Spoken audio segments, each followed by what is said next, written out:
আপোনালোক সকলোলৈকে মোৰ হিয়া ভৰা নমস্কাৰ আৰু কৃতজ্ঞতা জ্ঞাপন কৰিছোঁ। অসমৰ বিভিন্ন স্থানৰ পৰা আহি আপোনালোক আজি একত্ৰিত হৈছে।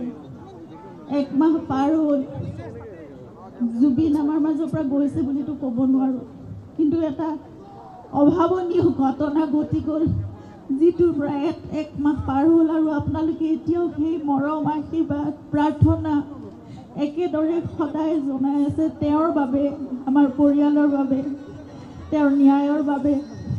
যি ঘটিছিল সেই সকলোবোৰ আমি ভালদৰে জানিব লাগিব, সঁচাটো জানিব লাগিব। সেই সকলোবোৰৰ বাবে আপোনালোকেও এখন যুদ্ধ কৰি আছে, আমিও পৰিয়ালৰ সকলোৱে আমি জানিব বিচাৰিছোঁ আচলতে সঁচাকৈ সেই দিনটোত জুবিনৰ লগত কি হৈছিল। আমাৰ মাজতো বহুত অন্তৰ্দ্বন্দ্ব চলি আছে, ইয়াৰ ভণ্টিও আছে লগত, আৰু আমি সকলোৱে বুজি পাওঁ আমাৰ অন্তৰৰ ভিতৰত কি চলি আছে। তাৰ উত্তৰ নিশ্চয় আমি পাম। এক আস্থাৰে, শান্তিৰে, ধৈৰ্যৰে আমি অপেক্ষা কৰিছোঁ। নিয়মত হওক, শুদ্ধভাৱে হওক, পানী নসৰকাকৈ যি বিচাৰ হ'ব লাগে সেয়া বিচাৰ হওক, কিন্তু তাৰ লগে লগে আমি জুবিনকো অমৰত্বত আমিয়ে দিব লাগিব। আমিয়ে সদায় আমাৰ মাজত জুবিনক কঢ়িয়াই লৈ ফুৰিব লাগিব, আৰু জুবিন আমাৰ মাজত সদায় তেওঁ যেনেদৰে আছিল তেনেদৰে সদায় থাকিব লাগিব। তেওঁৰ আদৰ্শ, তেওঁ যেনেদৰে গোটেই অসমখনক, গোটেই উত্তৰ পূৰ্বাঞ্চলক ভাল পাইছিল, সমগ্ৰ মানৱ জাতিক ভাল পাইছিল, প্ৰকৃতিক ভাল পাইছিল, জীৱ জন্তু পশু পক্ষী সকলোকে, গছ গছনি যেনেদৰে ভাল পাইছিল, সকলোকে আমি তেনেদৰে মৰম আমাৰ মাজৰ পৰা দি যাব লাগিব। আমি ভাবিব লাগিব যে আজি এজন জুবিন নহয়, আমাৰ মাজত কোটি কোটি জীৱ জুবিনৰ, আমাৰ সকলোৰে আত্মাত জুবিন জীয়াই আছে, আৰু সকলোতে জুবিনে আমাৰ আত্মাত এতিয়া নিগাজিকৈ এক স্থান গ্ৰহণ কৰিছে। এখন ঘৰ পাতি বহিছে, আমাৰ সকলোৰে আত্মাত জুবিন জীয়াই থাকিব এতিয়া। গতিকে গোটেই বিশ্বজুৰি জুবিনক ভাল পোৱা সকলোৰে মাজত, কোটি কোটি লোকৰ মাজত জুবিন জীয়াই থাকিব এতিয়া। গতিকে আমি জুবিনৰ প্ৰতিটো কাম আমি তেনেদৰে আগবঢ়াই নিম। আমি সংকল্পবদ্ধ হ'ব লাগিব। আৰু মই ভাবিছোঁ যে জুবিনৰ জন্মদিন আহি আছে, অহা নৱেম্বৰ মাহৰ 18 তাৰিখে 53 বছৰ সম্পূৰ্ণ কৰিলেহেঁতেন তেওঁ, কিন্তু এতিয়াও চলি যাব তেনেদৰে, সদায় থাকিব। আমি দৃঢ় প্ৰতিজ্ঞ, মই দৃঢ় প্ৰতিজ্ঞ, আমাৰ পৰিয়ালটো, আপোনালোক সকলো, আমি একেলগে জুবিনক সদায় আমাৰ মাজত জীয়াই ৰাখিম। আৰু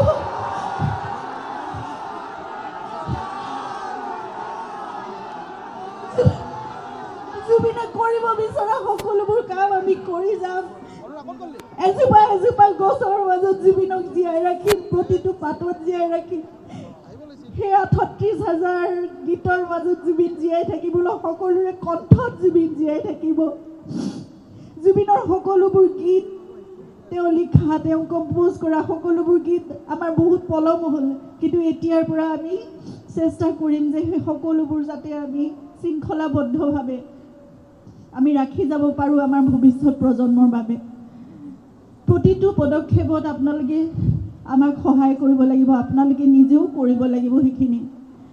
আমি গছ ৰুই যাম, সেউজ কৰিম অসমখন, উত্তৰ পূৰ্বাঞ্চলখন, জীৱকুলৰ বাবে আমি কাম কৰি যাম। নতুন প্ৰজন্মক লৈ জুবিনৰ ইমান সপোন আছিল, আৰু সদায় জুবিনে আৱেগত কান্দি উঠিছিল যেতিয়া নতুন প্ৰজন্মই কিবা এটা ভাল কাম কৰা দেখিছিল, যেতিয়া তেওঁৰ ওচৰলৈ আহি কিবা এটা কৈছিল যে এইটো কাম মই কৰিছোঁ দাদা, এইটো চাই দিয়ক। মোৰ ওচৰত আৱেগিক হৈ গধূলি ৰাতি আহি পেলাই মোৰ ওচৰত কৈ কান্দি যায়গৈ, চকু পানী ওলাই যায়গৈ। দেখিছানে, সিহঁতে ইমান ভাল কাম কৰিব পাৰে, মোৰ কিনো প্ৰতিভা আছে, সিহঁতৰ মাজত আৰু বহুত প্ৰতিভা আছে, সিহঁতে মোৰ অসমখনক বহুত দূৰলৈ লৈ যাব। গতিকে সেই সপোনবোৰ আমি পূৰা কৰিবই লাগিব।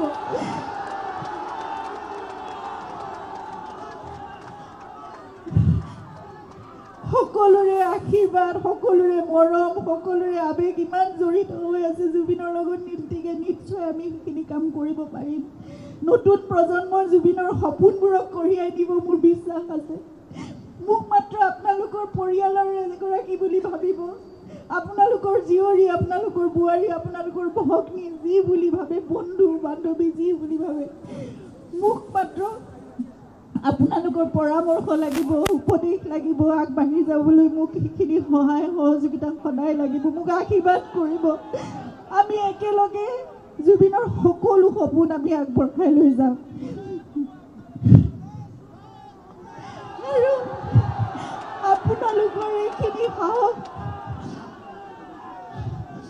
হাজাৰ হাজাৰ লোকৰ মোৰ পৰি আশীৰ্বাদ মৰম আছে কাৰণে আজি এটা মাহ মই আপোনালোকৰ মৰমৰ মাজতে জীয়াই আছো মই থিয় হৈছোঁ আহি ইয়াত উপস্থিত হ'ব পাৰিছোঁ নহ'লেতো আমাৰ ঘৰখন থান মান হৈ যোৱাৰ দৰে হৈছিল কিন্তু তথাপিতো আমি একেলগে আজি আপোনালোকৰ আগত থিয় হৈছোঁ কাৰণ আপোনালোকে আমাৰ শক্তি আপোনালোকে আমাৰ সাহস আমি মুঠতে একেলগে কাম কৰি জুবিনক সদায় আমাৰ মাজত জীয়াই ৰাখিম মই প্ৰতিশ্ৰুতি দিছোঁ মই সংকল্পবদ্ধ হৈছোঁ আপোনালোকে মোক মাত্ৰ আশীৰ্বাদ দিব আৰু সহায়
Paldo. Paldo.